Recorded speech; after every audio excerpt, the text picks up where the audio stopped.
Sejam bem-vindos à primeira de um ciclo de aulas abertas do Instituto Superior de Educação em Ciências em Sinergia com a Pet Behavior. O meu nome é Pedro Paiva e sou o docente coordenador da pós-graduação de intervenções assistidas com animais no Instituto Superior de Educação em Ciências.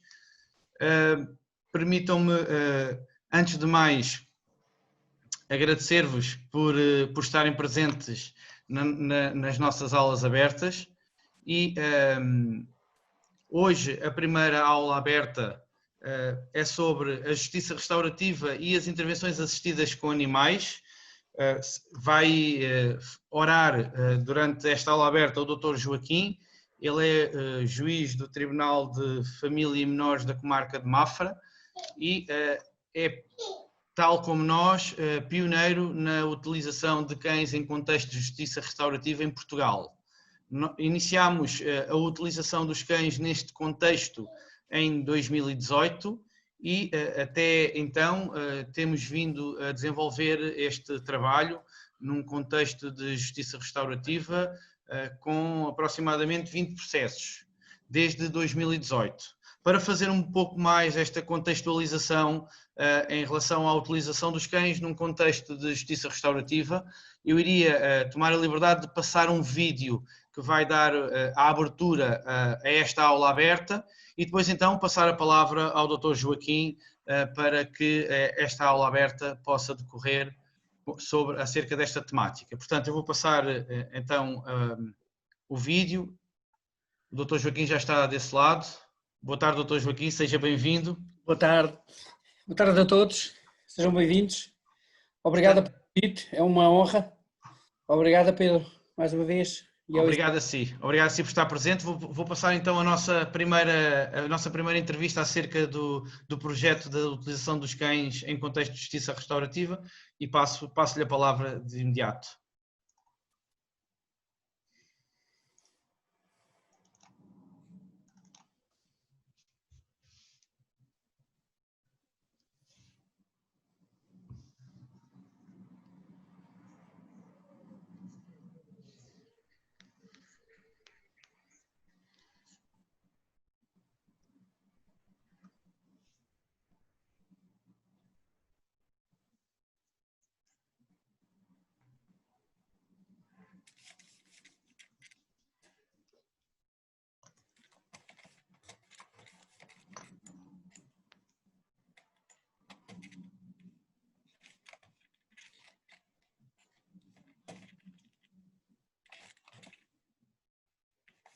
Vou passar aqui um bocadinho o vídeo à frente, porque é efetivamente esta parte que nos importa.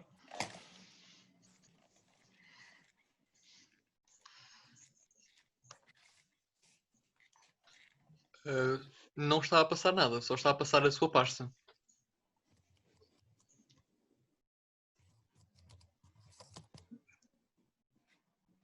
Não está a passar?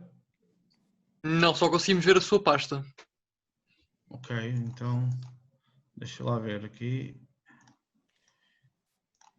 Mas o vídeo está a correr. O que tenho que fazer é...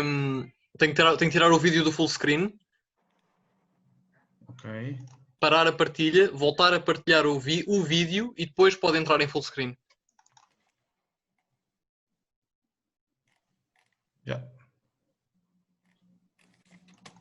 Já está a passar? Não, eu vou-lhe parar a partilha e recomece. Ok.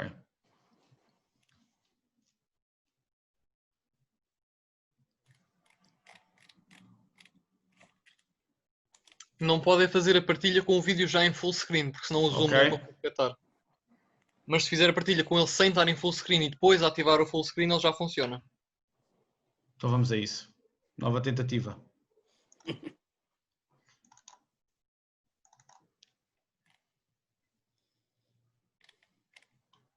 Não escolheu o vídeo. Está a partilhar outra vez a pasta. Então, mas aqui eu faço a abertura do vídeo e ele não está a entrar no Zoom? Não, porque deve ter escolhido para compartilhar a pasta e não o vídeo. Ok. Então vamos lá de novo. O vídeo está aberto, certo? Agora neste momento não. Tem que estar... Ok, ele tem que estar aberto. Pedro tem que ter aberto e depois quando vai compartilhar escolhe o vídeo. Já em play. As coisas que eu sei. É verdade, então, pera lá, vamos lá.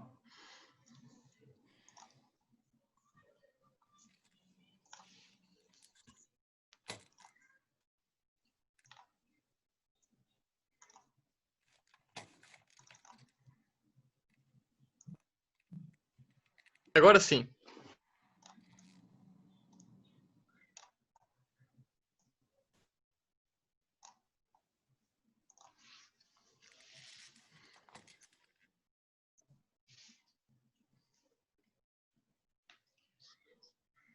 Não ativou foi o som da partilha. Eu estava mais magro.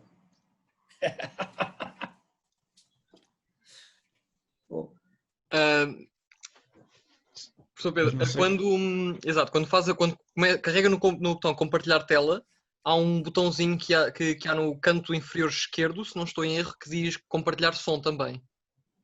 Inferior esquerdo. Mas olha que não me está cá a aparecer nada. Quando carrega no botão compartilhar tela, aparece uma caixinha, correto?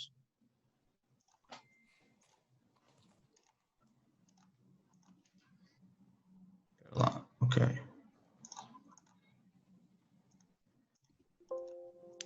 Ao carregar no botão compartilhar tela, aparece uma caixinha com o que quer partilhar e no canto inferior esquerdo dessa tela diz compartilhar som do computador.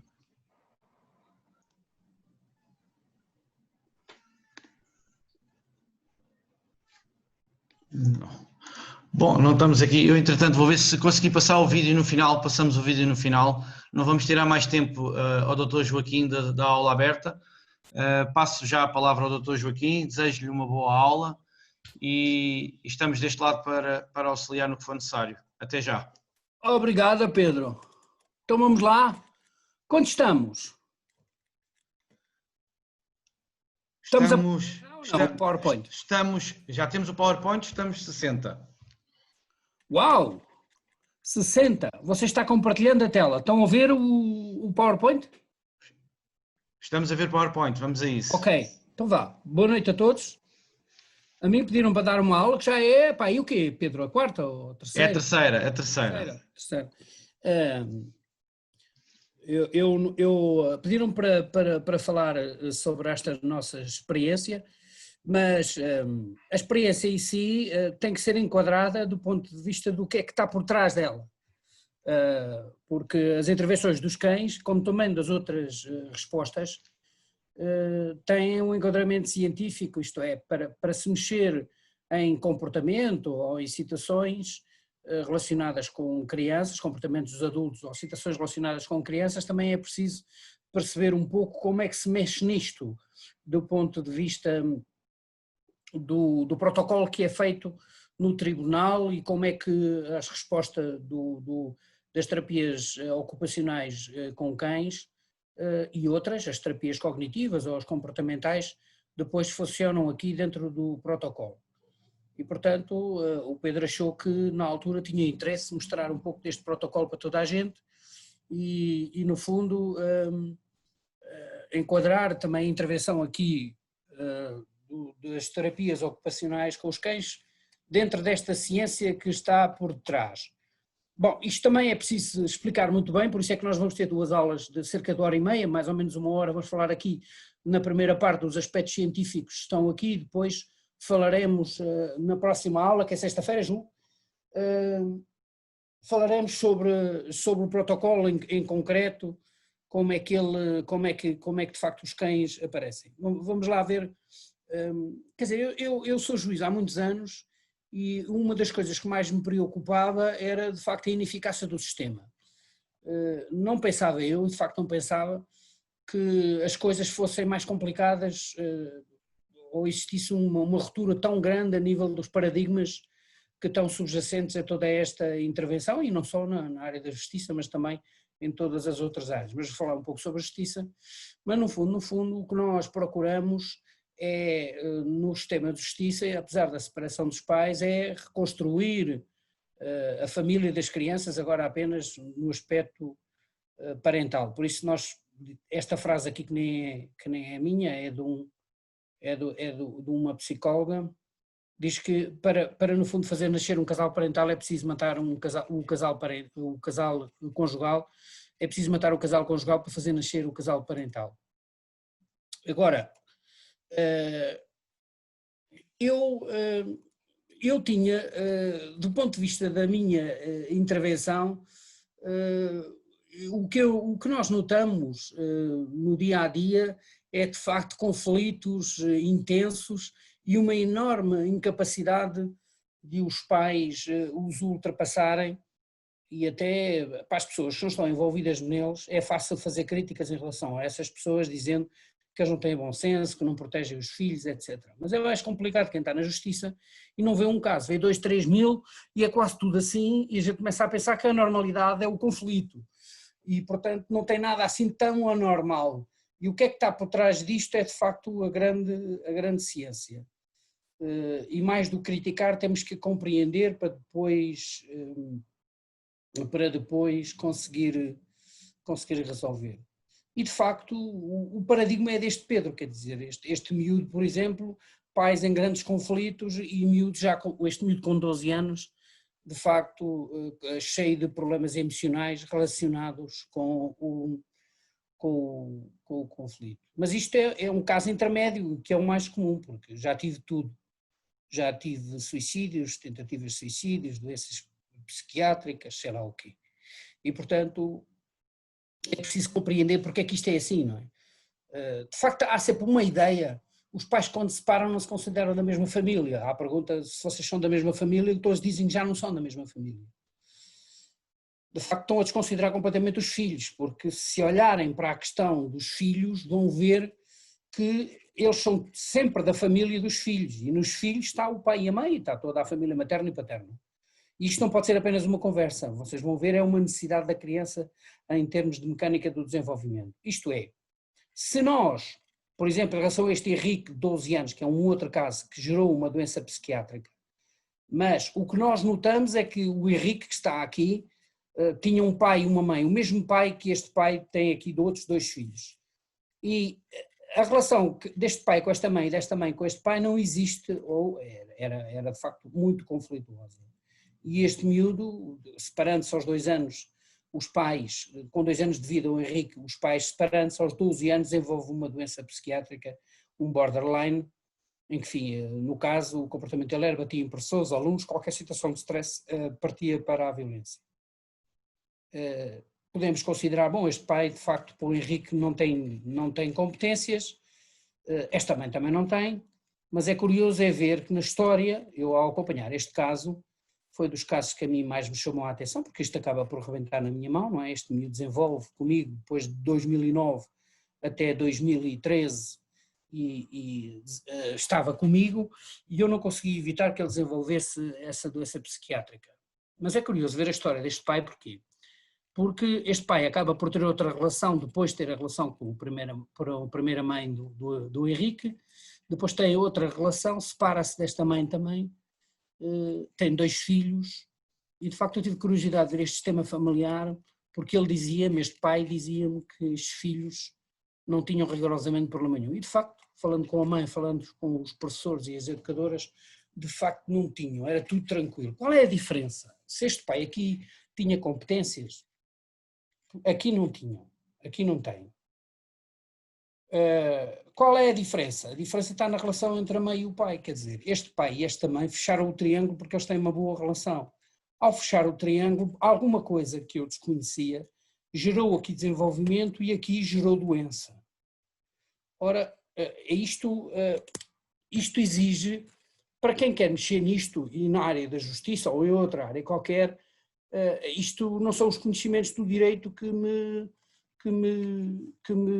permitem chegar lá, não é?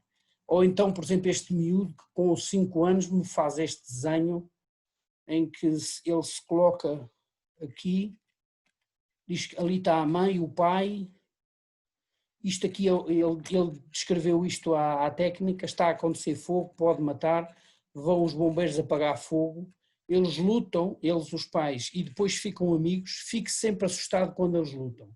Vejam o nível de... Isto é fogo.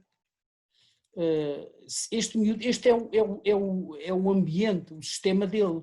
É lógico que nós já estávamos a ver que este Rodrigo já estava a ter comportamentos muito agressivos com os colegas, enfim, pouca capacidade de brincar na altura, na pré, e portanto, se isto não foi resolvido, que eu entretanto saí de Sintra, este miúdo iria ter os problemas que aqueles que eu referi atrás, ou problemas meramente emocionais, ou feitios difíceis, como dizem os psicólogos, ou doenças psiquiátricas mesmo. E portanto, esta que é a grande questão, não é? É no fundo, perante estes desenhos, como esta miúda de 5 anos que desenha, isto é o pai, do lado esquerdo é o pai a desenhar o que ele quer apenas visitar a filha, e então o pai desenha uma estrada, um caminho onde vai passear com a filha, e isto é a filha que desenha do outro lado. O que é que ela desenha? É um monstro. Ela desenha um monstro. Que monstro é este? É um monstro do conflito dos pais. Quer dizer, e nós, uma criança com um monstro deste dentro dela, como é que resolvemos isto? Quem está nos tribunais, como eu, desde 2005 apenas a fazer família, este caso apanhei-o no fim do ano passado. A mãe não o queria, o pai não o quer, a avó não o queria, ninguém o queria. Diziam para o Estado internar. Porquê que isto está assim? Este miúdo o que é que fazia? Drogava-se, fugia, roubava, sei lá. História dele. Mãe e pai separam-se, também ele com 2 anos, um grande conflito no início, o pai acaba por abandonar o filho, a mãe fica a criar o filho sozinha, este filho nunca aceitou o padrasto, e agora no fim temos um miúdo que vale pouco mais que 0. Como é que nós evitamos isto? Esta mãe é má mãe, garante-se que ela não é má mãe para o outro filho que lá tem, não é? E nós, quando olhamos os casos, ficamos um bocadinho surpreendidos, porque sempre que há boas relações, tínhamos miúdos bem desenvolvidos, como é o caso desta Ana, que eu digo que ela teve sorte de ter epilepsia, porque os pais, quando discutiam ou quando não levava, a mãe não levava ao pai, a criança tinha ataques de epilepsia, e a mãe, para evitar os conflitos, para evitar os ataques, levava a criança e deixou de fazer conflitos. O facto é que esta criança, já com 12 anos, e também com uma separação também muito pequena, quando os pais se separaram, o facto é que esta miúda tinha 5 a tudo, não é? Todos os outros casos, há uns dos que estão ali atrás, ou outros que eu mostrei aqui, geram de facto muitos problemas. Aliás, grande parte dos problemas de violência doméstica resultam de questões relacionadas com a parentalidade, isto é, filhos que não estão, conflitos relacionados com filhos, que depois acabam nestas misérias que geram mais mortes de mulheres, mas também, em 2019, por exemplo, tivemos 26 mulheres mortas e 7 homens mortos. O que é que nós podemos fazer para resolver isto? Um dos problemas que os miúdos têm, é o maior talvez, é que muitos destes problemas dos miúdos começam aos 2, 3, 4 anos. E, de facto, ali naquelas idades é tudo invisível. Os efeitos mais graves só aparecem bastante mais tarde. E muitos deles, estes maus-tratos, são apenas ambientes adversos, que geram, logicamente, depois já vão perceber porquê, grandes problemas de desenvolvimento. Perceber isto e perceber como é que eu depois vou intervir, ou como é que eu posso ajudar os pais, os que querem ser ajudados, claro, a mudar, é uma questão bastante difícil. Só um momento.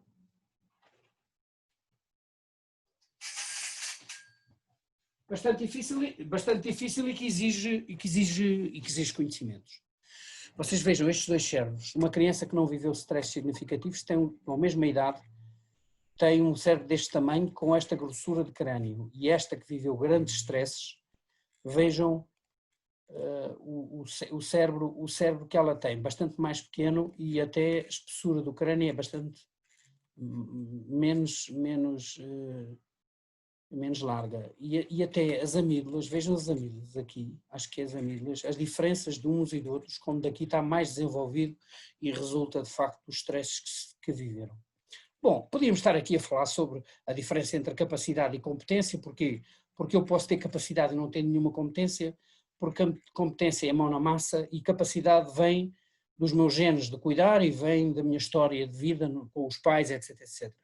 E eu posso ter capacidade, mas se depois de me separar eu gerar muito stress, de facto, eu apesar da capacidade, eu nunca terei competências. É verdade que se eu não tiver capacidade, nunca terei competências, mas a maioria dos pais tem capacidade. Não tem competências porque, de facto, perante as situações, não é por não gostar dos filhos, como as feridas são invisíveis e o modelo que temos é um modelo contencioso e de guerra, de facto, hoje foi um dia inteiro, hoje estou muito cansado, porque foi dias, de manhã e tarde de conflitos, e de facto os pais, no meio destes conflitos, deixam de ter aquilo que é as capacidades e as competências, é ser responsivo e estar disponível. Mas perante o conflito, de facto, o ambiente passa a não ter responsabilidade e disponibilidade, isto é, apesar da capacidade, não têm competência. Claro que no fim nós queremos um caso como estes, é uma residência alternada, mas podia não ser uma residência alternada como o regime, qualquer um serve desde que os pais sejam amigos e sejam colaborantes, ou se mantenham na mesma família e portanto fechem aquele triângulo que eu mostrei. Mas este miúdo que está aqui com 5 anos descreveu, acho que 6 nesta altura, descreveu a família dela dizendo isto sou eu, a segunda casa vermelha, este é o meu irmão Marco, eu protejo o meu irmão Marco, esta é a minha mãe que me protege a nós os dois e o meu pai protege-nos a todos. E este miúdo tinha os pais separados com uma residência alternada e isto não estava assim na altura em que nós começamos o processo. Além disso, o sol onde está, como invade a casa, a própria árvore, etc. Isto mostra que foi reposta à família da criança e a mecânica do desenvolvimento dele e do irmão, na altura.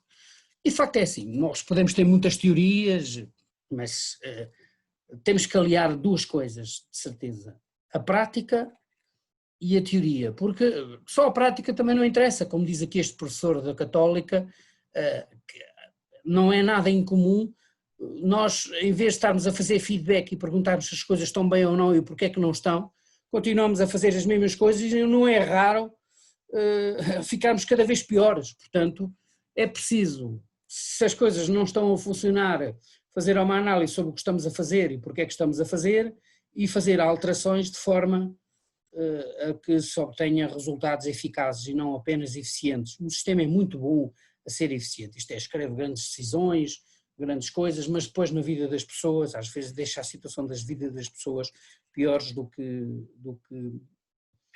que quando vão para o tribunal. Qual é o grande problema que está aqui, já agora, para eu que tenho problemas também de peso, tem a ver com o modelo que nós temos.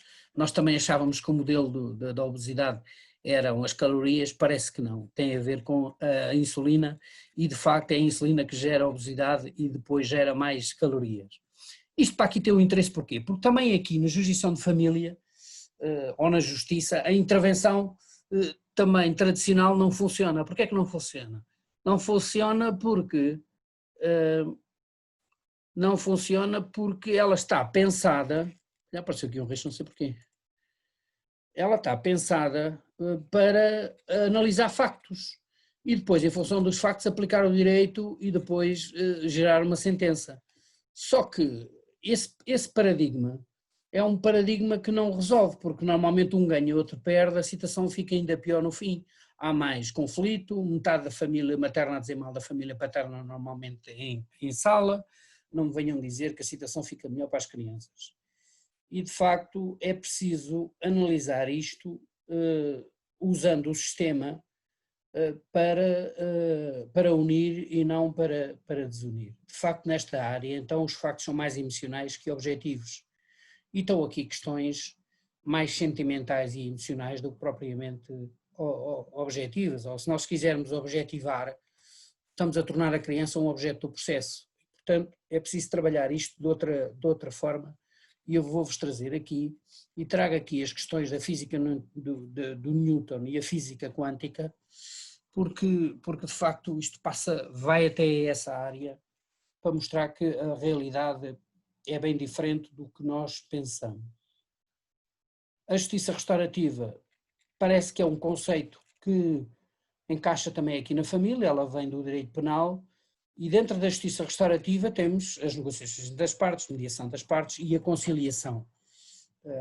E isto tudo é definido como um caminho para transformar todos os intervenientes, portanto todos ganham, ninguém perde. Na justiça contenciosa, quando chegamos ao julgamento, de facto é uma realidade estética avaliada, sentenciada, um ganha, outro perde, e uma coisa que é fundamental aqui é que essa justiça contenciosa é contra as leis sistémicas da vida.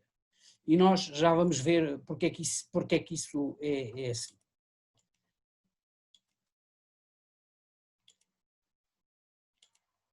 Vamos lá falar aqui um bocadinho sobre estas questões. Primeiro, se nós analisarmos o ser humano é um ser, é o mamífero mais incompleto de todos os mamíferos. Porquê é que é o mais incompleto? Porque à nascença o ser humano demora a chegar a adulto, bem, dizem que os homens aos 56 anos, mas não é bem assim, acho que homens e mulheres, por volta dos 25 anos é que terminam esse crescimento acelerado. 25 anos representa 1/3 da nossa vida. Não há nenhum mamífero que demora 1/3 da sua vida a chegar a adulto. E de facto, quando olhamos para as questões da interdisciplinaridade, vemos que nós somos muito abertos ao ambiente, somos muito simples do ponto de vista genético, temos 23 mil genes, para vocês terem uma ideia, esperava 150 mil, porque temos 150 mil proteínas, e portanto era suposto haver um gene por proteína, não é verdade, temos apenas 23 mil genes, e para terem uma ideia, um baco de arroz tem entre 45 a 55 mil genes, isto é, um baco de arroz é mais complexo do que é o ser humano, é extraordinário, não é? Depois, somos pouco genéticos do ponto de vista da pré-definição, temos apenas entre 15% a 25% de definição genética. Os outros 75% ou 85%, entre 85% e 75%, são a chamada epigenética, isto é, o ambiente que determina a expressão dos genes. Os genes são, no fundo, uma espécie de disco rígido e é a memória, isto é, o ambiente que gera a memória, isto agora trazendo aqui um pouco para os computadores, e que vai escolher os bons genes ou os maus genes, se temos doenças ou se não temos doenças. Por outro lado, reparem, sabe-se que um cérebro humano, ao nascer, tem cerca de 23% de desenvolvimento apenas do que terá aos 25%.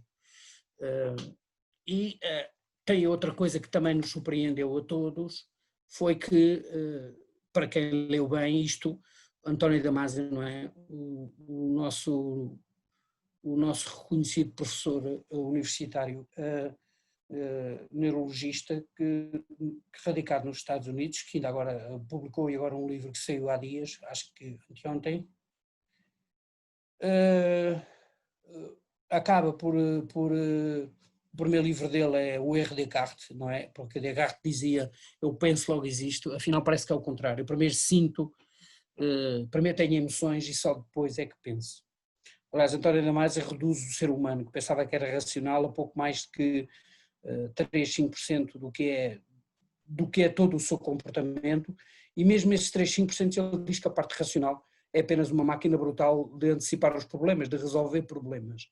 Imaginem nós, no mundo ocidental, pensamos o pensamento como todo o direito está pensado numa ideia de liberdade nas decisões.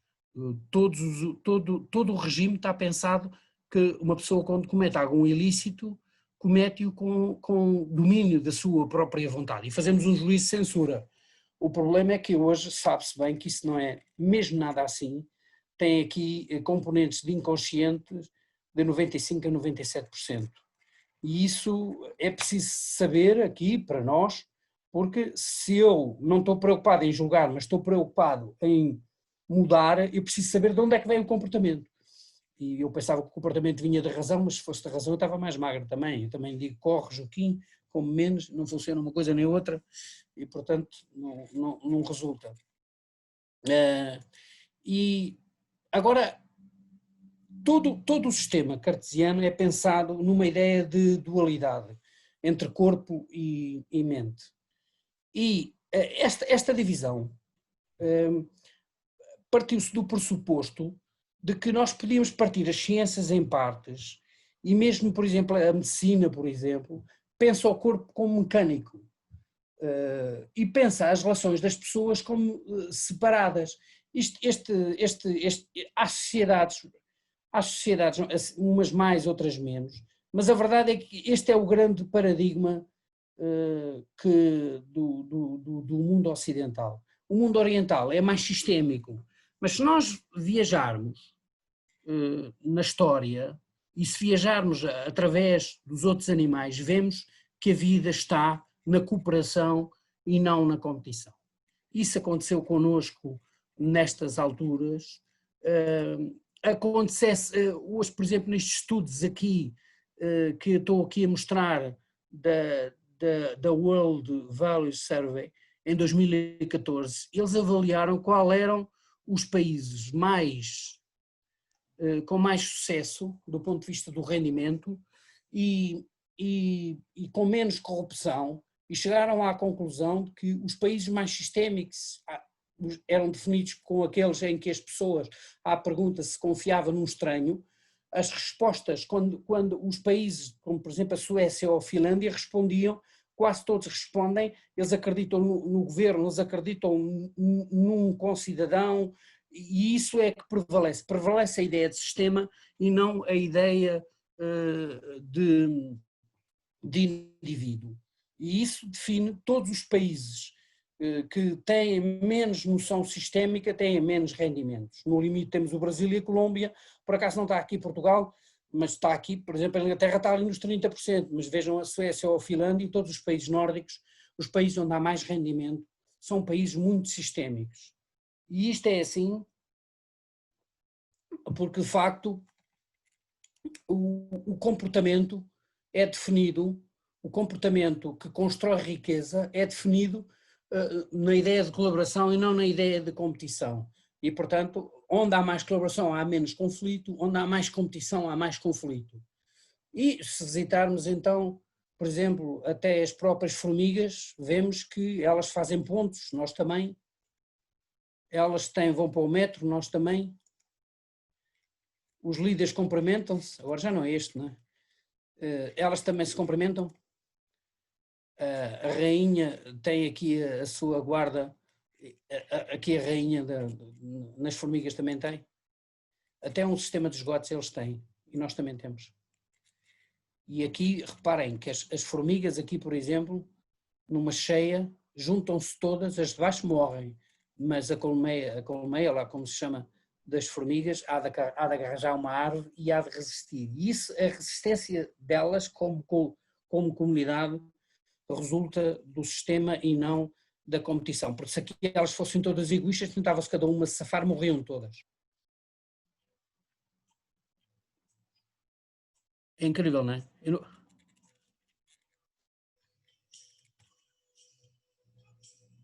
Pronto, podíamos estar aqui a ver isto, não é? Agora, tirando esse aspecto, que parece que não é importante, mas é assim, porque é que isto é importante para aqui? Porque os pais que se separam perdem a ideia de sistema. Isto é, pensam que as crianças desenvolvem-se apenas na relação individual com o pai ou com a mãe, e não na ideia de triângulo, e portanto na ideia de sistema. Mas de facto, a mecânica do desenvolvimento está centrada no sistema e não centrada nas relações individuais. Por isso é que o pai do Henrique, em relação a não formando sistema com a primeira mãe, destruiu o filho, e com a segunda, formando sistema, acaba por criar condições para a mecânica do desenvolvimento dela, dos outros dois filhos. Portanto, se o pai é bom ou mau, depende. Cria sistema ou não cria sistema. Mas vamos falar um pouco sobre a mecânica do desenvolvimento infantil. Porque, de facto, sendo eu pai de 2 filhos, também me achava um must. Afinal, não sabia nada disto. É muito fácil lidar com a eletricidade, eu tenho aqui ligado, chego ali, carrego naquilo, no interruptor, liga a eletricidade, carrega no interruptor, fecha a eletricidade. E se avaria? Se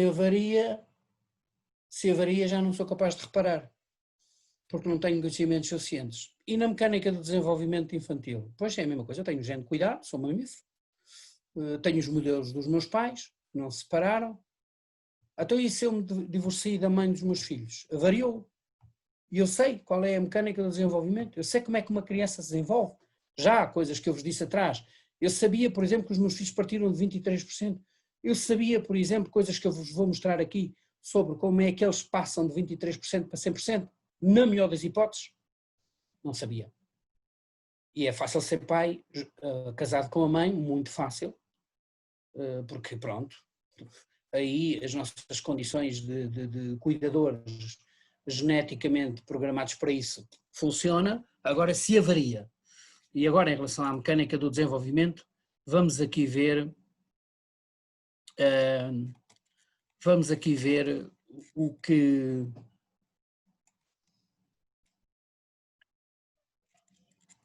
Eu vou-vos mostrar, não dá para ver 6 minutos, vamos ver aqui um macaco, isto é de 56. Estão a ouvir? Mas também, não, se calhar nem é preciso. Porque isto é um bebê que foi criado por duas mães. Já agora vamos aqui atrás. Ouvimos perfeitamente. Duas mães. Uma que dá o leite, esta mãe de arame.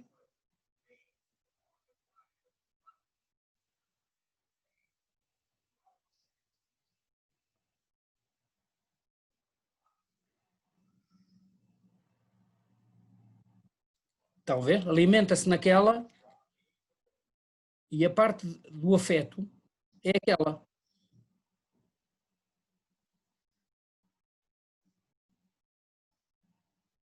É aquela mãe de pano.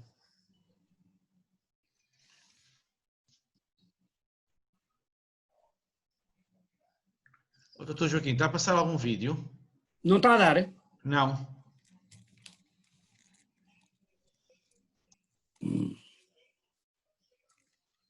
Não está? Não Mas se está calhar lá. é o mesmo problema. Esperem aí. Seguramente. E agora? Agora sim. Então vamos lá ver aqui.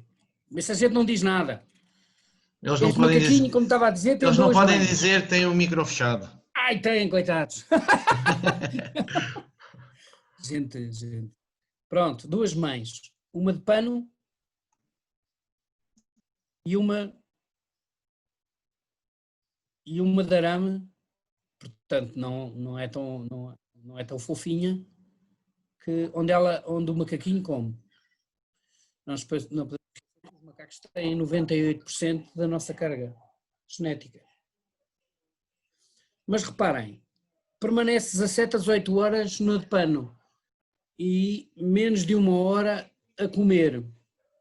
Isto por acaso é interessante, porque às vezes os pais, eu sou muito bom pai, eu dou de comer. O comer não conta nada.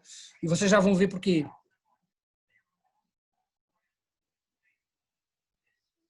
Eles colocam numa sala, ele é bebê, não se esqueçam, sem nenhuma das mães.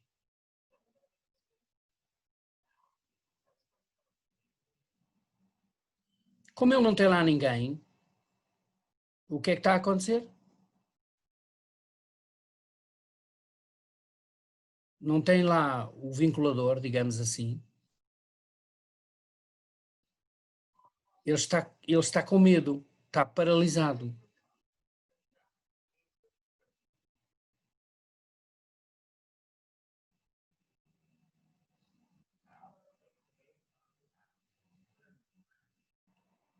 Pronto, agora colocaram a mãe que dá de comer. Há alguma diferença? Está com medo? Está paralisado ou não está? Portanto, a mãe de arame não conta nada. Dar de comer vale zero do ponto de vista do desenvolvimento. É apenas na pirâmide de Maslow, é a parte básica. Qualquer instituição pode dar de comer. Estás-te a divertir, Luna? Colocam lá a mãe de pano, a que dá o afeto. Reparem, para já agarrou-se a ela. Depois está a inverter os processos de medo para a alegria. Ou afeto e está-lhe a dar segurança. Eu vou lá para o quarto. Vou para o quarto.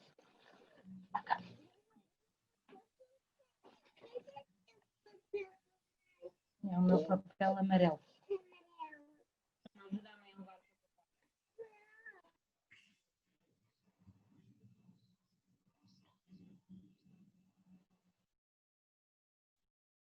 E claro, e a partir dali ele começa a explorar, isto é, a alegria está restabelecida e ele começa a explorar. E ao explorar desenvolve o cérebro.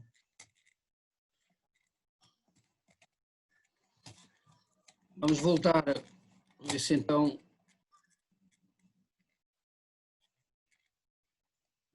Vamos voltar ao onde é que está? É este?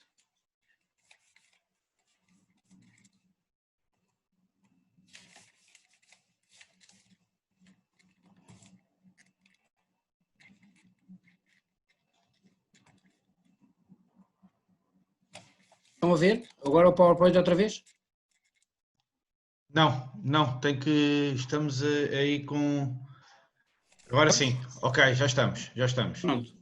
Este processo é feito, claro que o macaco estando habituado apenas a desenvolver a alegria e a exploração do mundo através daquelas duas mães, da mãe de pano, lógico, isto no ser humano é bem mais complexo, como se deve imaginar, mas o processo é o mesmo. O processo é o mesmo do ponto de vista do que é a vinculação e do que ela representa na segurança e o que é que ela transmite. E portanto, e isso chama-se vinculação. Há vinculações seguras e inseguras. Eu vou-vos mostrar aqui um outro vídeo para mostrar o que é vinculação. Porque mais do que explicar, e já vou ter que pôr outra vez, não é? Porque... Já está a dar. Pronto, exato. Estes gatinhos, bebés, filhos daquela gatinha, não conheciam aquele cão. Mas, vocês estão a observar, este e o outro que há de chegar, estão seguros com o cão. Porquê que estão seguros? O cão deve ser o grande inimigo dos gatos, não é? Quem é que determinou a segurança dos gatos? Claro que foi o comportamento da gata, né? Vamos lá atrás. A gata chegou ao pé do cão, ficou segura, transmitiu aos gatos segurança e os gatos, perante esse comportamento vinculativo ou do estado emocional da gata, se é assim que se pode chamar, do seu comportamento seguro, os gatos ficam seguros. Os nossos filhos são iguais. Os nossos filhos ficam nervosos, nós estamos nervosos, gostam de quem a gente gosta, não gostam de quem a gente não gosta. Ponto. Qual é o grande problema no ser humano? É que eles têm dois grandes vinculadores, pai e mãe, não é? Por força do nosso desenvolvimento como Homo sapiens. E, de facto, o que é que acontece no conflito? O conflito, o que acontece é que a mãe gera insegurança em relação ao pai e o pai gera insegurança em relação à mãe. Ora, se os dois são responsáveis pela zona de segurança, imaginem porque é que está-se mesmo a ver o que é que aconteceu ou o que é que acontece, porque é que estas crianças mais tarde, 10, 15 anos mais tarde, têm problemas, 10, 5, 6, problemas graves de desenvolvimento, como um que nós vamos mostrar, em que fizemos uma intervenção com uma terapia cognitiva e que também com a intervenção da Pet Behavior com cães.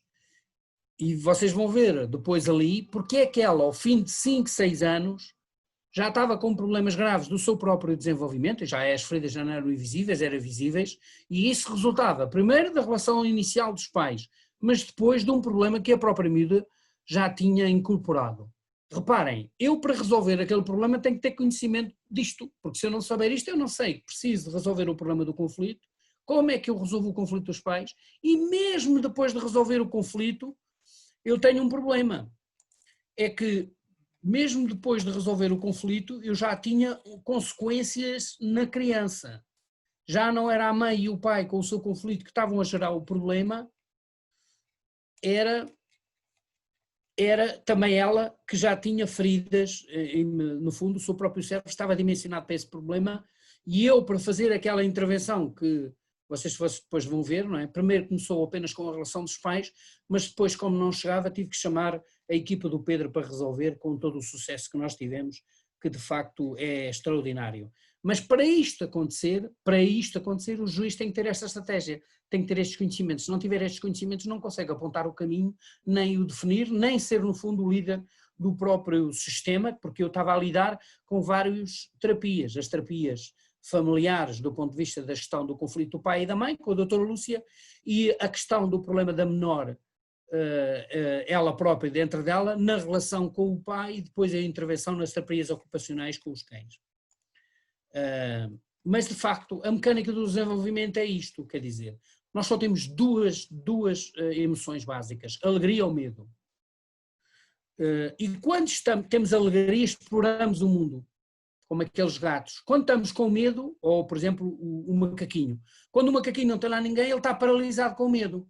Se está paralisado com medo, paralisou o desenvolvimento. E está em zona de se autodestruir. E de escolher genes de doenças, etc, num limite vai à morte. Quando temos alegria, estamos a explorar e estamos a desenvolver-nos. E claro, durante o crescimento até aos 25 anos, estamos a criar cérebro, e não só, estamos a escolher os bons genes do ponto de vista do corpo, etc, todas as energias e os modelos. Se tivermos medo, como tinha aqui este miúdo de 5 anos que fez este desenho, logicamente a exploração não existe praticamente, e o que acontece de facto é que a mecânica do desenvolvimento fica prejudicada. Eu vou-vos, antes de mostrar este estudo, porque no fundo vocês neste estudo vão ver as consequências disso no desenvolvimento dos miúdos, num estudo que está em curso ainda está desde 1995, eu vou-vos mostrar do ponto de vista do que é a biologia, não é? Porque nós somos um sistema complexo, é certo, temos cerca de 50 trilhões à volta disso, estima-se 50 trilhões de células, mas todas as células têm o mesmo funcionamento do ponto de vista biológico, todas as células, independentemente da especialização que nós temos, não é? Porque as células têm todas as mesmas estruturas, a forma como se forma o coração, como se formam os rins, como se forma isso e como é que a especialização está feita, existe, que resulta do nosso desenvolvimento, mas mesmo os seres unicelulares têm o mesmo funcionamento que nós temos. Só que dentro da própria célula, enfim, de forma mais básica, mas realizam tudo o que é essencial do ponto de vista da vida.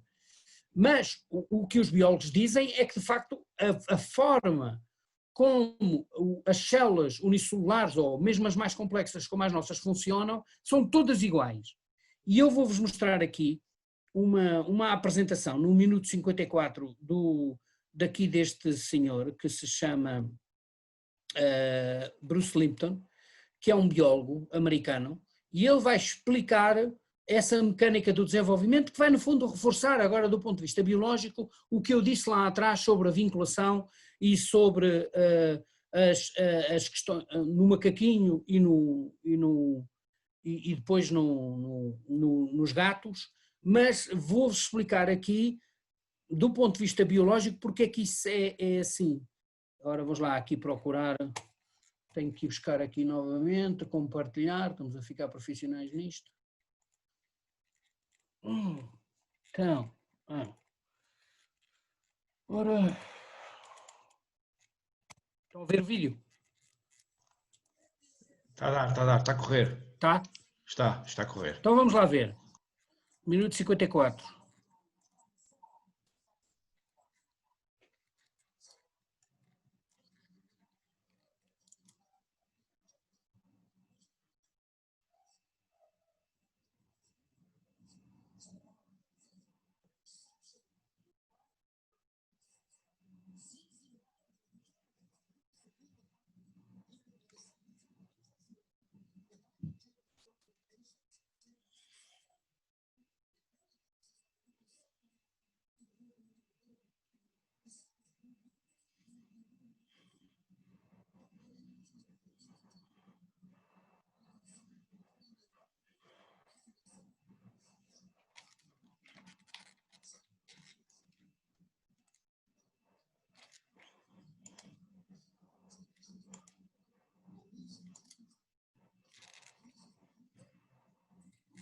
Pronto, antes de mais é dizer isso. O que ele está a dizer, o que é importante não é tanto, porque a ideia mecanicista é quando se eu tenho uma doença, a doença resulta da ideia genética de que eu tenho cá a doença.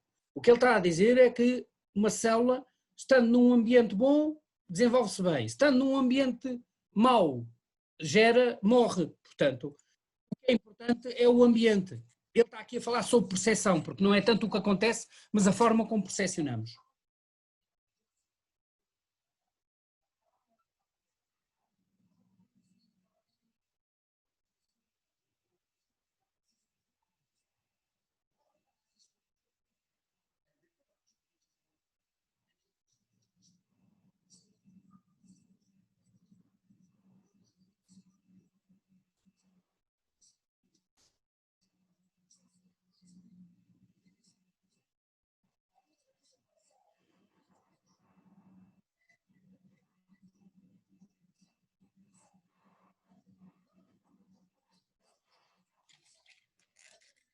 Ele aqui fala em toxinas, mas ele depois explica num outro vídeo que toxinas aqui são questões, podem ser apenas ambientes tensos, não tem que ser toxinas propriamente do curro.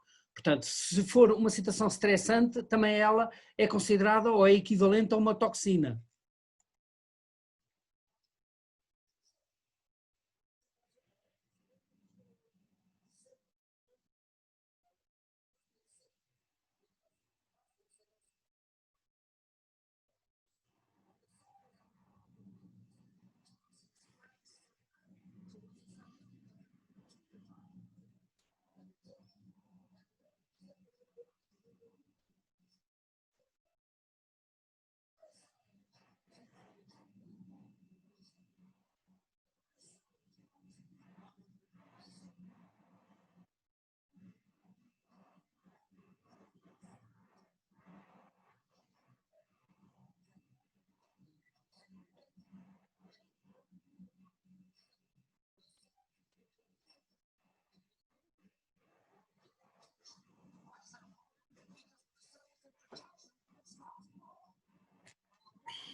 Não podem actuar as duas em simultaneamente.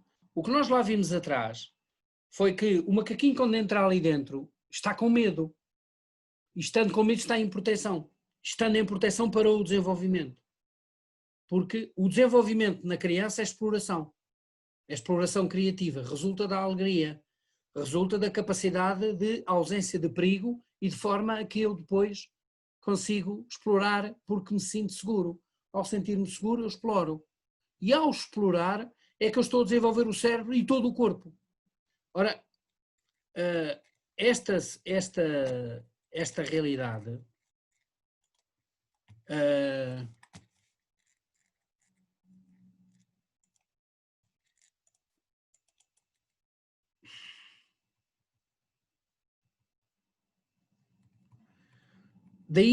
daí os problemas que agora vos vou demonstrar que existem, como eu vos referia anteriormente, estes problemas resultam, quer dizer, são mais graves porque são feridas invisíveis, porque lógico, se as crianças perante uma situação de stress resultante do vinculador pai e do vinculador mãe, ou do sistema familiar paterno e materno, estando em conflito, estão a criar um ambiente que gera medo na criança e paralisação.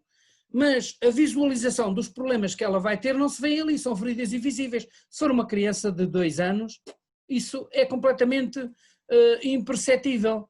Então, mas se é imperceptível, porque se tivesse uma dor de cabeça, se tivesse uma nóda negra, se tivesse qualquer coisa que demonstrasse que está a ter problemas de desenvolvimento, claro, as pessoas paravam, não é? Não havia dúvidas, é o caso da Ana, que tinha ataques epiléticos. Claro, a mãe, ao ter o conflito com o pai e o pai com a mãe, geravam o stress. A criança, como tinha uma deficiência neurológica que não aguentava o stress, portanto ela não é chamada uma miúda normal, era débil do ponto de vista, tinha imediatamente um sintoma. Qual era o sintoma? O ataque epilético. O que é que aconteceu perante o sintoma? Logicamente também não se deu ao trabalho de fazer isto. Porque a maioria dos pais que eu tenho, designadamente aquele miúdo de 17 anos, depois de explicado isto à mãe, a mãe disse mais ou menos isso: se eu voltasse atrás fazia tudo diferente. Claro, ela, eu e todo. Não é? Só que eu não tinha conhecimentos suficientes. Este estudo mostra isso, mostra do ponto de vista real os efeitos que isto tem nas crianças, e tem sempre. E vocês vão ver coisas que realmente assustam um bocadinho. E eles chamam isto a sério, que é ambientes adversos. Mas esta senhora aqui, eu não vou mostrar o vídeo, não vale a pena, se quiserem depois eu mando-vos isto, e vocês têm aqui os vídeos todos que estão aqui na internet. Mas ela diz que estes ambientes adversos vividos por crianças na primeira e na segunda infância e na adolescência são a pior ameaça à saúde pública não combatida. E tem aqui outra coisa que ainda é muito mais grave, eu vou-vos mostrar porquê. É o quê? As crianças até aos 6 anos, não sei porque é que aparece aqui, não sei se eu tenho aqui esse, por acaso tenho. Qual é o grande problema? O grande problema. Uma criança até aos 6 anos, por força das suas ondas cerebrais, que são apenas teta, a partir aí dos 2 anos teta, isto quer dizer o quê? A criança com estas ondas cerebrais tem consciência, mas não tem consciência que tem consciência. Só tem consciência que tem consciência a partir dos 6 anos. É quando passam as ondas alfa. O que é que isto quer dizer? Tudo o que acontece nos primeiros 6 anos, fica fundo, fica marcado para a vida. Todos nós temos uma criança de 6 anos dentro de nós e é difícil de sair daqui. E se vocês repararem, o perigoso disto é que se eu tenho uma criança de 6 meses, eu estou a falar para uma parede, para os pais. Porquê? Porque eles não estão a ver nada, não é? Mas é quando está a acontecer mais coisas. Porque ela não tem capacidade de resiliência. A resiliência só aparece com as ondas alfas, consciência que tem consciência. Aí é que ela terá capacidade, alguma capacidade de resistir e daqueles modelos não a afetarem a sua saúde. Este é o grande problema. E eu, para alterar isto, enfim, para motivar os pais a fazer a mudança, eu tenho que explicar isto tudo a eles, para eles perceberem os riscos que estão a ocorrer. Mas voltamos aqui ao estudo, chamado Biologia do Stress. Este estudo foi feito nos Estados Unidos, com uma amostra de cerca de 17.800 crianças, e eles elencaram um conjunto de experiências adversas, tanto só relacionadas com a criança, abuso físico, abuso psicológico, emocional, insegurança, e abuso sexual da criança. E depois situações disfuncionais da família da criança. Problemas de saúde mental dos pais, ou avós, ou fim do sistema que está na vida dela, prisão dessas pessoas, consumos de drogas dessas pessoas, separação ou divórcio e violência doméstica. Ora, normalmente os nossos processos têm separação e divórcio, violência doméstica e abuso psicológico em mato. Todos estes 3 estão presentes, têm muitos casos em que estão presentes, demasiado. E eles mostraram aqui, através destas tomografias que medem atividade cerebral ou mostram atividade cerebral de última geração, e isto lê-se mais ou menos assim, portanto, as cores mais quentes mostram grande atividade cerebral, as cores menos quentes, menos atividade, e a negro está nenhuma atividade. E depois eles fazem aí 2 círculos, estão a ver, não é? 2 círculos em cada um dos cérebros. São o cérebro emocional. Não se esqueçam que o cérebro emocional é central no ser humano. Uma criança sem cérebro emocional não tem hipótese nenhuma. Será um psicopata, será um hiperativo, etc. E isto são 2 tomografias de crianças com 5 anos. Do lado esquerdo está uma criança, um cérebro esperado para uma criança de 5 anos, isto é normal para uma criança de 5 anos ter esta atividade. E isto é a mesma criança de 5 anos com pouca atividade emocional. Qual é a diferença delas do ponto de vista dos seus primeiros 6 anos? Os seus primeiros 6 anos é que esta não viveu stress significativos, esta viveu muito stress. E o que se nota é que ela não tem cérebro. Isto é, a passagem dos 23 para os 100, que é muito feita à volta do cérebro emocional, e não dos outros cérebros. Eu também pensava que só tínhamos um cérebro. Temos 3 ou 4, porque nós temos o cérebro emocional, que é central, o chamado límbico, temos o reptiliano, que já fomos répteis, e temos o neocórtex, mas dentro do neocórtex temos aqui o cerebelo, aqui deste lado, que é o cérebro inconsciente. E as coisas ainda se complicam mais hoje. Porquê que se complicam mais? Porque nós hoje sabemos que, por exemplo, os intestinos, que é essencialmente a parte emocional que está aqui, o que alimenta o cérebro emocional são os intestinos, que têm mais neurónios do que o cérebro, os intestinos. E também sabemos que o coração tem 40 mil neurónios. Isto é, esta história de que o coração sente não é uma coisa meramente literária, é mesmo assim. O coração sente. E as emoções são geradas também nos intestinos, muito nos intestinos. E outra coisa, por exemplo, sabe-se hoje que a serotonina é gerada 95% nos intestinos. Se isto é assim, por exemplo, para tratar de uma depressão, precisamos de injetar serotonina, enquanto os medicamentos retêm a pouca serotonina com efeitos brutais no cérebro, retêm apenas, não a criam. Nós queremos que uma pessoa tenha mais serotonina é metê-la a comer bem. Isto é, um psiquiatra hoje tem que saber de nutrição. Se souber de nutrição, vai resolver grande parte dos problemas. Vejam a complicação disto. Mas voltando ao estudo, e o estudo, isto são dados de 2012, portanto estamos a falar de 95 a 2012, vocês vejam, isto é 0 situações de stress, 1 situação, 2 ou 3, 4 ou mais, na amostra de 1800 crianças. Se vocês repararem, quanto mais stress a criança viveu nas infâncias e na adolescência e na juventude, mais depressões tem. Nas situações mais graves, atinge quase 40% mais. Isto do ponto de vista da saúde física, mental, mas também física, vejam. Comparando aqui o amarelo, ou o que é isto, é a saúde física, e a saúde mental é o cor de vinho. Vejam que tanto a saúde mental como a saúde física são profundamente mais afetadas em miúdos que viveram mais stress. Quanto mais stress viveram, mais atualmente, todos na área da juventude, eles agora estão na volta dos 30 anos, atualmente o estudo, aliás, continua, e, por exemplo, em relação à saúde física, vejam, todo o tipo de saúde, problemas, mais artrite, mais asma, mais cancros. Quanto mais stress, mais cancros tiveram. Doença pulmonar obstrutiva crónica chega a atingir quase 400% mais. Diabetes 201, ataques de coração 232% mais. Doenças de rins 263, AVCs 281. Doenças de visão 354% mais. A quem viveu mais stress na fase do crescimento até aos 25 anos. Isto é impossível de suportar. E eu tenho que saber isto para, no fundo, dizer aos pais os riscos também. E reparem, mesmo nas situações de grande stress, já na fase da adolescência, etc., adolescência e juventude, as situações de grande stress geraram um suicídio para 10 suicídios. Mais 10 suicídios em situações de grande stress e um suicídio em situações em que não teve stress significativo. É esta a diferença.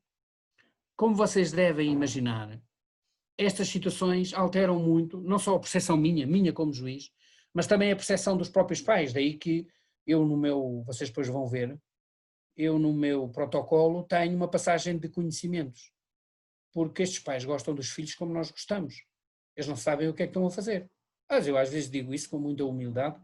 Se eu me separasse em 2005, cometeria a maioria dos erros dos pais que tenho à minha frente. Hoje era impossível, hoje era um crápula se fizesse uma coisa destas. Se mantivesse com uma criança pequena, se mantivesse uma má relação com uma mãe e um filho meu. Outro estudo que é muito interessante para vermos as coisas e as consequências disso é que é este que tem a ver com as crianças e os sentimentos de abandono, isto é, a falta de pai ou de mãe ou dos dois. E através de tomografias eles identificam nas crianças uma situação à pergunta onde é que está o teu pai ou onde é que está a tua mãe, aparece aqui uma emoção negativa, uma dor que é identificada nas tomografias. E eles procuraram encontrar algo de físico que desse uma imagem semelhante. E é a mesma coisa que um murro no estômago. Eu por acaso meti aqui uma criança a dar um murro no estômago, mas procurei um adulto a dar um murro no estômago de uma criança, mas não encontrei. E então meti isto ao contrário, mas de facto o que a criança sente é a mesma coisa que levar um murro no estômago. E se está uma imagem tomográfica rigorosamente a mesma à pergunta: onde é que está o teu pai, onde é que está a tua mãe, porque é que ele não te vem procurar? Porque as crianças, principalmente na segunda infância, acham que a culpa é delas, não sou suficientemente bonita, não sou suficientemente atrativa para o meu pai ou a minha mãe me procurarem. Eles dizem isto que é o síndrome de rejeição, isto é, elas afeta a sua própria autoestima, muito mais grave na identidade de género, isto é, se ao rapaz falta o pai, ou se à rapariga falta a mãe.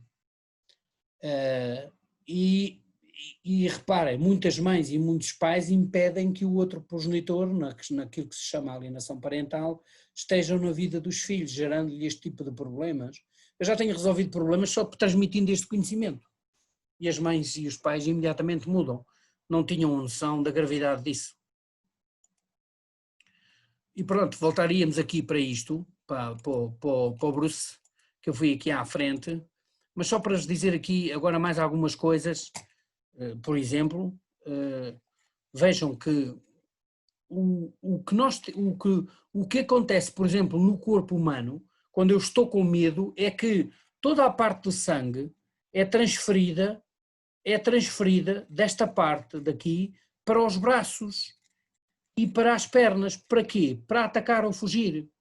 Com medo, nós estamos preparados para atacar ou fugir. E ao tirarmos o sangue desta zona, acabamos por desligar o sistema imunitário. O sistema imunitário está nestas entranhas.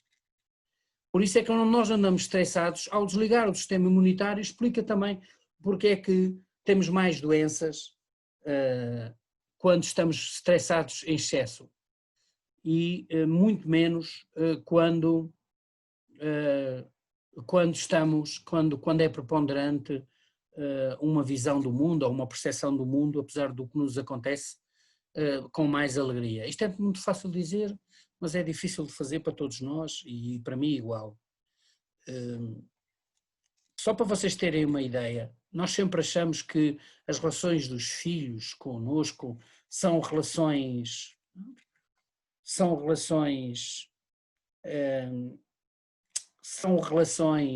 muito verbalizadas, que os nossos sentimentos não afetam os filhos, e os filhos não nos afetam a nós, estamos bem enganados.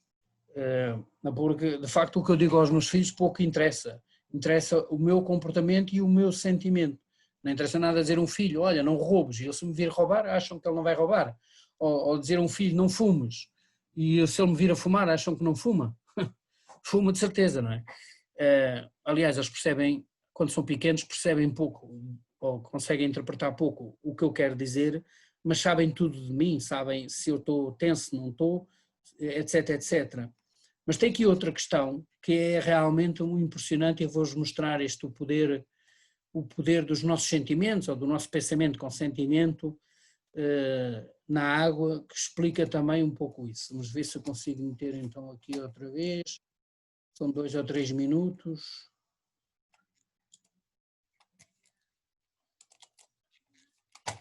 Estão a ouvir?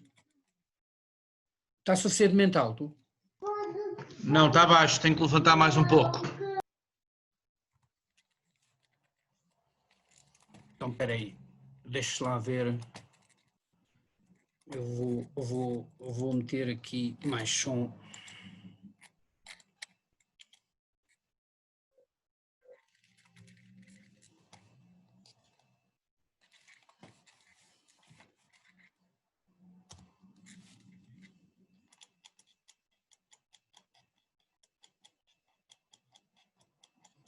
O que estão a ver agora? É o PowerPoint? Não. Sim, é o PowerPoint, é. Então deixa-me ir buscar aqui o vídeo da água.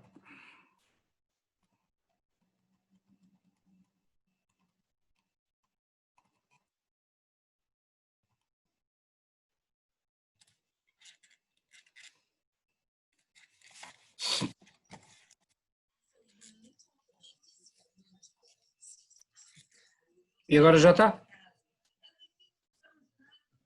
Nem por isso.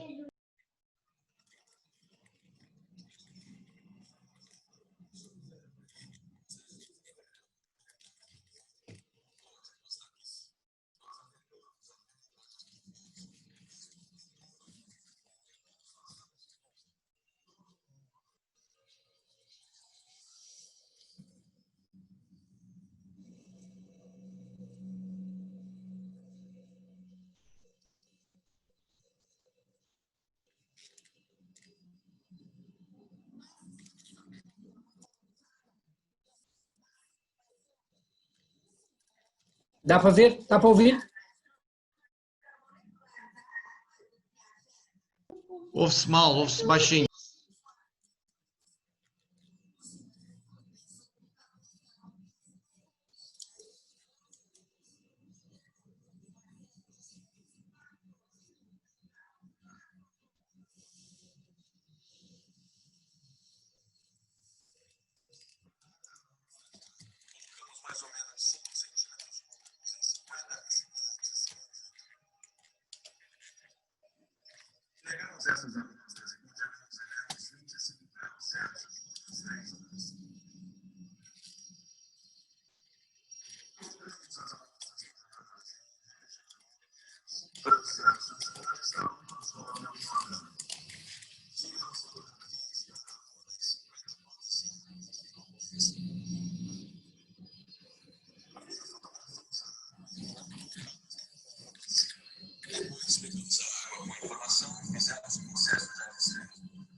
Não se ouve o vídeo.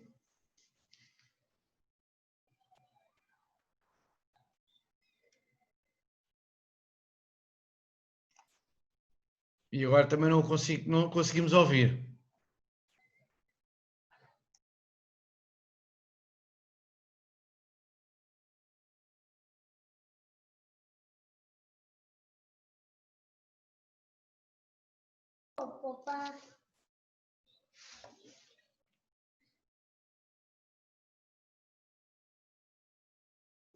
Não estamos a ouvir já.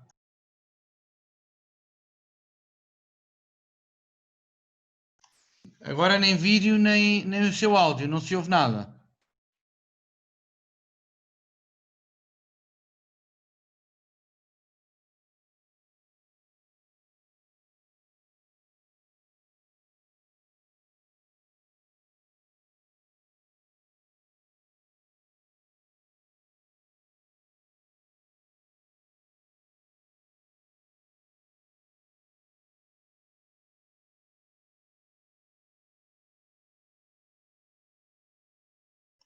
Continuamos sem conseguir ouvi-lo. Não o estamos a ouvir.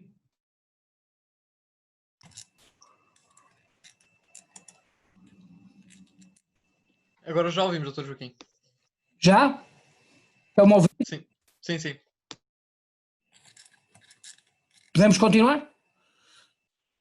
Sim, sim, vamos a isso. Então, para acabar. Portanto, depois, se vocês quiserem, podem ver, mas a ideia é esta: quer dizer, os nossos sentimentos, isto foi uma experiência feita com água congelada, com palavras de amor ou palavras negativas, ódio, odeio, etc, etc. E o que acontece é que as moléculas da água têm alterações significativas. Quando proferimos palavras de amor, as moléculas da água ficam lindos cristais, congeladas a 25 graus abaixo de zero, e depois fotografadas. Quando elas têm lá palavras negativas, ficam com aspectos horríveis. Isto é, os nossos sentimentos têm uma interferência física no elemento material chamado água. E não nos podemos esquecer que o nosso corpo tem 95% de água. Não é? Portanto, quer dizer, quando os pais estão em grande conflito a testar-se e a odiar-se com a relação que os filhos têm com os pais, na prática aqueles filhos estão também a ser afetados no seu próprio corpo, com efeitos que nós desconhecemos. E tem outro problema. As crianças têm em cada uma das células 23 cromossomas do pai e 23 cromossomas da mãe. O espermatozoide tem 23 cromossomas, todas as células têm 46 cromossomas, mas de facto nós só temos duas células que têm 23 cromossomas, uma é o óvulo da mulher e outra é o espermatozoide do homem. Quando eles se juntam formam 46, não é? E cada célula do corpo da criança tem 23 cromossomas do pai e 23 cromossomas. Toda a história genética dos pais estão juntas na mesma célula, em cada uma das 50 trilhões. E isto não são apenas códigos, está lá o pai e está lá a mãe. E está todos os ancestrais que vieram para cada um dos pais e depois se unificam.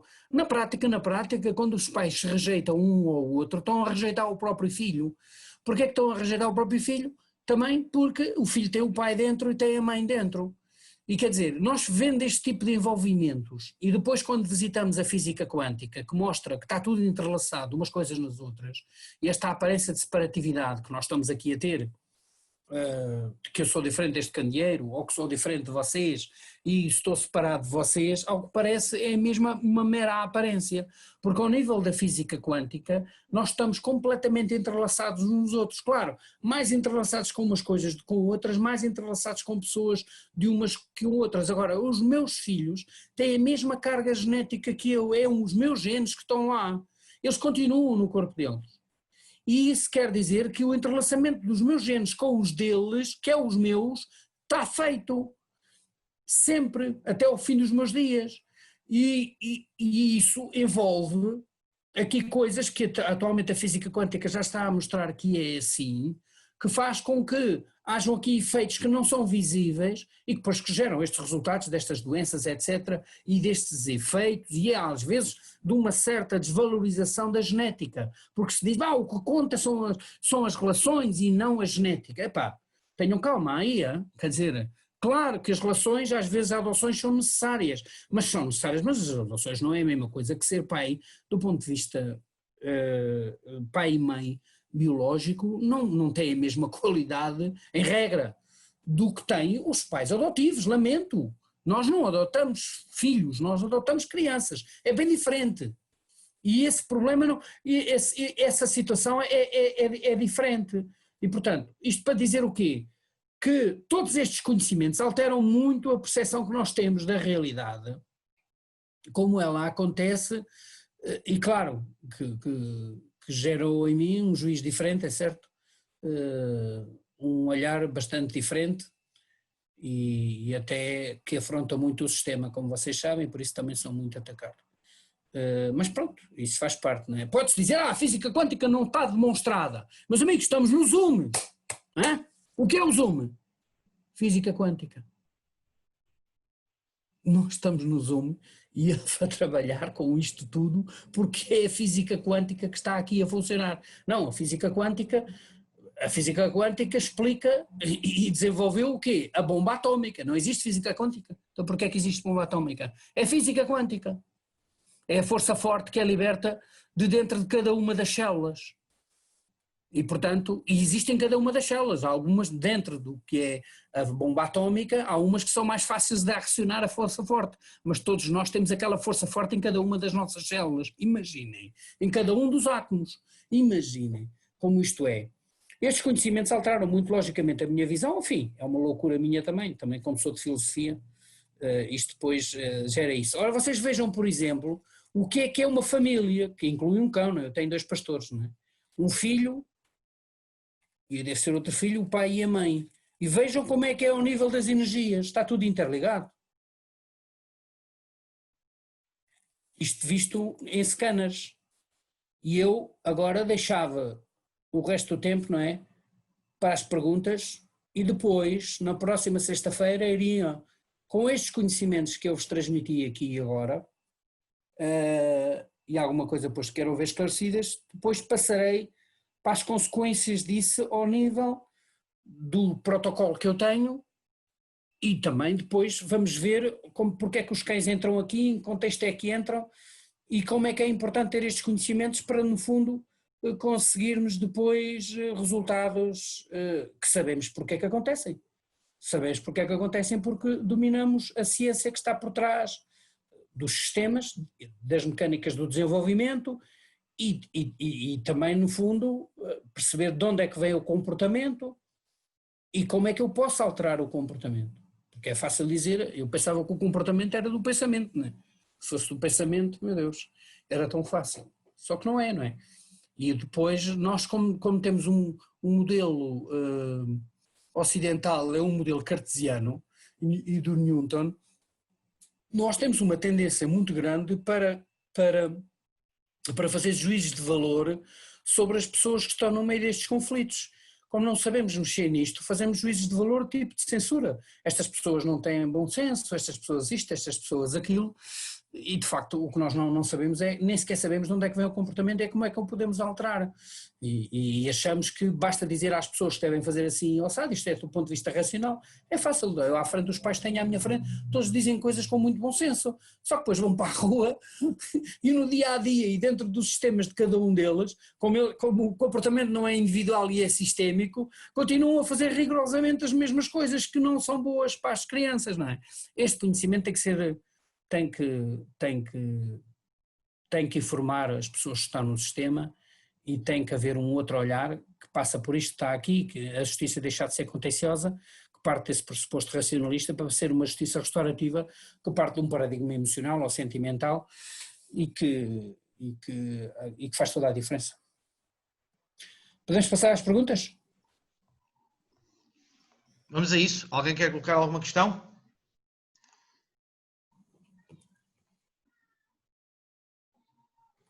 Não temos questões. Não sei, pelo menos aqui no bate-papo, se tiverem alguma questão para colocá-la no bate-papo.